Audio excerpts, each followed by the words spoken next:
देवकी नंदन ठाकुर जी, आप जाने माने कथावाचक हैं, देश विदेश में कथा पढ़ने के लिए जाते हैं। ये गुलाम नबी आजाद साहब ने जो ये बात बोली है, ये आज पता लगी है या ये पहले से ही पता थी? ये लोग तो पहले से ही जानते थे।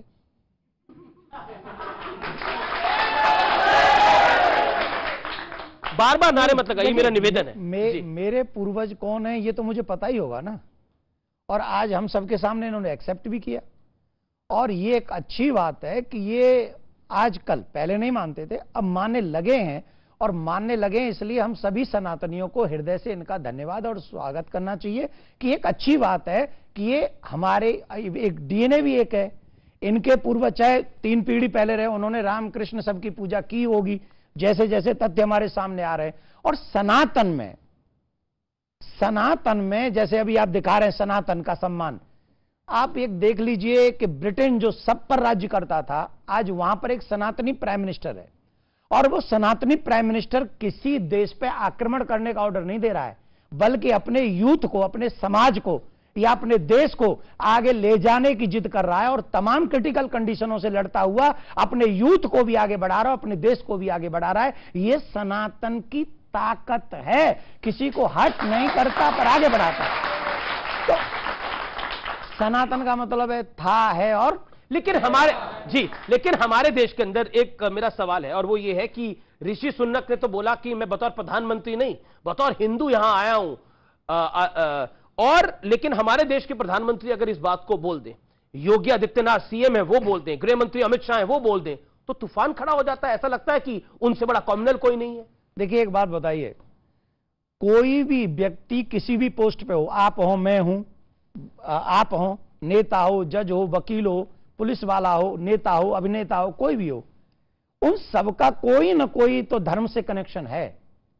एक बात मैं आज आपके चैनल के माध्यम से बता रहा हूं, सब लोग सुन लें जी। जो मनुष्य जिस धर्म में पैदा हुआ है और अगर किसी पद पे बैठकर उसको वो नहीं मानता है, इसका मतलब ही है कि वो अगर उस धर्म को नहीं मानता है, इसका मतलब उस संविधान की कसम को भी नहीं मानेगा। और जो देश के जो अपने धर्म की कसम नहीं मानता, अपने संस्कारों को नहीं मानेगा, धर्म क्या सिखाता है? झूठ मत बोलो। धर्म क्या सिखाता है? चोरी मत करो। धर्म क्या सिखाता है? करप्शन मत करो। धर्म क्या सिखाता है? किसी को दुख मत दो। अगर राजनेता हो के, जज हो के, पुलिस वाला हो के, आप पत्रकार हो के, मैं कथाकार हो के इन चीजों को मानूंगा, तो इससे देश का हित होगा कि बुरा होगा? लेकिन देखिए, ये तो आइडियल सिचुएशन आप बता रहे हैं, लेकिन देश के अंदर तो सवाल खड़ा कर दिया जाता है। मैं उसी सवाल के ऊपर आ रहा हूं। जो लोग सवाल खड़ा करते हैं उन पे सवाल होना चाहिए कि तुम झूठ का सपोर्ट कर रहे हो, इसलिए तुम लोग झूठे हो। और जो सत्य को लेकर चलता है और हर जगह गर्व से कहो कि मैं सनातनी हूं। राजकुमार भाटी जी, बड़ा सवाल इस समय यह है, जो कि बहुत ज्यादा महत्वपूर्ण है, कि आप ताउम्र, मतलब ताउम्र से है कि समाजवादी पार्टी ताउम्र यही बात करती रही कि बीजेपी कॉम्युनल है, क्योंकि वो राम मंदिर को बनाने की बात करती है, क्योंकि वो अपने कार्यक्रमों में जय श्री राम के नारे लगाती है।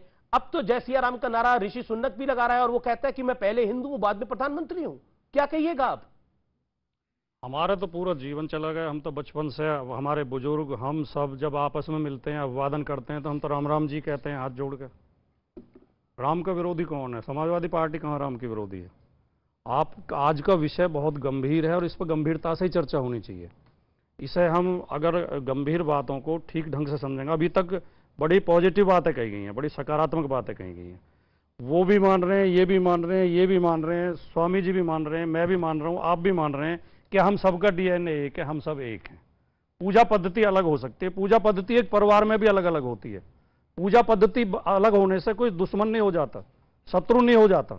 जब हम ये मान रहे हैं हम सब एक हैं, तो फिर लड़ाई काहे बात की है? ये कम्युनलिज्म और सेकुलरिज्म की क्या मामला? हाँ, मैं बताता हूं। आपका शो है कि सनातन का सम्मान, सेकुलर परेशान। जी, पहली पंक्ति तो बहुत बढ़िया है, सनातन का सम्मान, हमें भी खुशी है क्योंकि हम भी तो उसी से जुड़े हुए हैं। जी, सबको खुशी होगी। हर आदमी के अंदर गर्व अपने धर्म के प्रति, अपने समाज के प्रति, अपने देश के प्रति, हर व्यक्ति के अंदर गर्व होता है। लेकिन दूसरी पंक्ति बिल्कुल गलत लिखी है, सेकुलर परेशान। कौन सा सेकुलर परेशान है? सेकुलर तो ऋषि सुनक भी है, और जो हमारे कथावाचक हैं, वो जो है मुरारी बापू को मैंने बहुत सुना है। मुरारी बापू एक बहुत ही अच्छे कथावाचक, बहुत ही विद्वान और बहुत सुंदर तरीके से कथा कहते हैं। मुरारी बापू के बारे में मैं बहुत कुछ जानता हूं। मुरारी बापू अपनी कथा में हिंदी के कवियों को भी बुला के सम्मानित करते हैं, उर्दू के शायरों को बुला के भी सम्मानित करते हैं, हिंदू मुसलमान का भेद ही नहीं करते। वो कबीर के पद भी सुनाते हैं, वो उर्दू शायरों की शायरी भी बीच बीच में बोलते हैं। वो खुद अपने आप में सेकुलर हैं और ये देश सेकुलर है, देश का संविधान सेकुलर है। सेकुलर सनातन की कोई लड़ाई नहीं है। सेकुलर का मतलब है सब धर्मों का सम्मान करो जी, कानून का पालन करो, संविधान का पालन करो। जब धर्म को रामचरितमानस का आपके नेता सम्मान ही कर रहे हैं, मैं बता दूं, सेकुलर होने के नाते उसमें बता दूं, फाड़ के जला रहे हैं। धर्म को धौंस की तरह यूज किया जाता है। किसने करा यूज? करते हैं बहुत लोग। जैसे कि जय श्री राम बोल के पिटाई करते हैं कि जय श्री राम बोल कि दर्जनों वीडियो घूम रहे हैं सोशल मीडिया पे, कटाई करते हैं। जैसे कि ये क्या हुआ, हमारे अगर हम सनातनी हैं और हमें अपने धर्म पे गर्व है जी, तो हमें स्वामी विवेकानंद, स्वामी दयानंद जैसे संतों से शिक्षा लेनी चाहिए। हमें बिट्टू बजरंगी और मोनू कौन ले रहा है बिट्टू बजरंगी से? कौन ले रहा है प्रेरणा बिट्टू बजरंगी से? ये राम और कृष्ण नाराज हो रहे हो आप। यहाँ का युवा राम और कृष्ण से प्रेरणा लेता है, इन लोगों से नहीं। Point number one. Point number two, अब आप सुनना पड़ेगा। अब पॉइंट नंबर टू, मैं आपकी बात सुधांशु, आपका जवाब जरूरी है। मेरा जवाब पूरा हो जाए।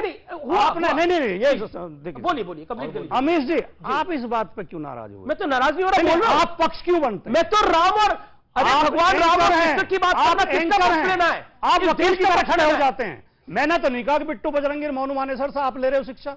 आपने कुछ लोग ले रहे हैं कुछ लोग बोला। उन्होंने वीडियो डाल के कहा है कि वहां आ रहे हैं हम और वो यात्रा निकाल रहे हैं। ऐसे लोग हमारे आदर्श कभी नहीं हो सकते, और अगर ऐसे लोग हमारे आदर्श हैं तो वो धर्म गड्ढे में जाए। तो आपने तो स्वामी प्रसाद मौर्य को आदर्श माना हुआ है।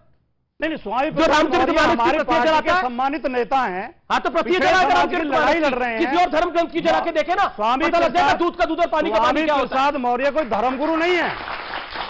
आप राजनीति और धर्म को एक जगह क्यों मिला रहे हैं? क्यों नहीं मिलाऊंगा? नहीं, आप क्यों नहीं मिलाऊंगा? अगर मिलाओगे तो आप गलती कर रहे हो। मिलाओगे तो गलती कर रहे हो। देखिए, इन्होंने बात कही, वहीं से मैं कहता हूं जो धर्मगुरु नहीं है उसको धार्मिक विषय पे नहीं बोलना चाहिए, टिप्पणी नहीं करनी चाहिए। डॉक्टर नहीं हो तो डॉक्टरी पे मत बोलो, इंजीनियर नहीं हो तो इंजीनियरिंग पे मत बोलो, इकोनॉमिस्ट नहीं हो तो इकोनॉमिक्स पे मत बोलो। नेता हो तो कहो हाँ मेरा ये नेता के रूप में विचार है। आप धार्मिक ग्रंथ पे क्यों टिप्पणी करने लगते हैं? और दूसरा, इन्होंने जो एक बात कही, मैं याद दिला, हाँ बिल्कुल दूंगा, आपको मौका दूंगा। इन्होंने कहा 50 सेकंड, हाँ बिल्कुल, इन्होंने कहा कि मुरारी बापू की कथा में वो ये भी बोलते हैं। बिल्कुल, मैं कहना चाहता हूं, आप कितने मुस्लिम बताइए जो कि संस्कृत के श्लोक भी कोट करते हो? मैं बताता हूं, मगर जो कोट करने लगता है उस दिन सेकुलर कहते हैं मेरे से मतलब नहीं है भाई।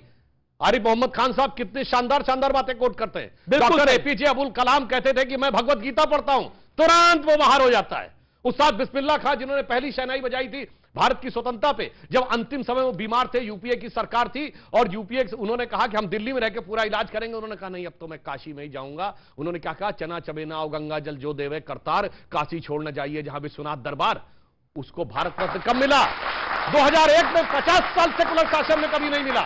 इसलिए, और सुनिए, महात्मा गांधी ने कहा था ना, ईश्वर अल्लाह तेरो नाम, बिरला मंदिर में उस जमाने में गवा दिया था। मैं चुनौती से कहता हूं किसी मस्जिद में गवा देखो, ईश्वर अल्लाह तेरो। ये जो आप सेकुलरिज्म की बात कहते हैं, सेकुलर परेशान जी, और सनातन का सम्मान इसलिए कहा जाता है, बहुत समझ के बोलने की बात होती है। और मैं सनातन सम्मान में एक और बात कहता हूं, हम एकमात्र ऐसे धर्म हैं जिसकी की तारीफ साइंटिस्टों ने की है जो हमारे धर्म को नहीं मानते। रॉबर्ट ओपेनहाइमर ने श्रीमद् भगवत गीता के बारे में बोला है। बताओ भाई, उस धर्म को न मानने वाले किसी साइंटिस्ट ने बोला हो, साइंटिस्ट ने बोला हो धर्म ग्रंथ को, और वो भी जो उस धर्म को न मानता हो। इरविन श्रोडिंगर ने बोला है अपनी किताब में। बहुत लंबा हो गया। और तो सुनिए, फिट्ज़ कैप्रा ने बोला है, वर्नर हाइजेनबर्ग ने बोला। मैंने 4 बताए, बताइएगा 2 को। ओके, इसलिए सम्मान की बात। ठीक है, जी। राजकोट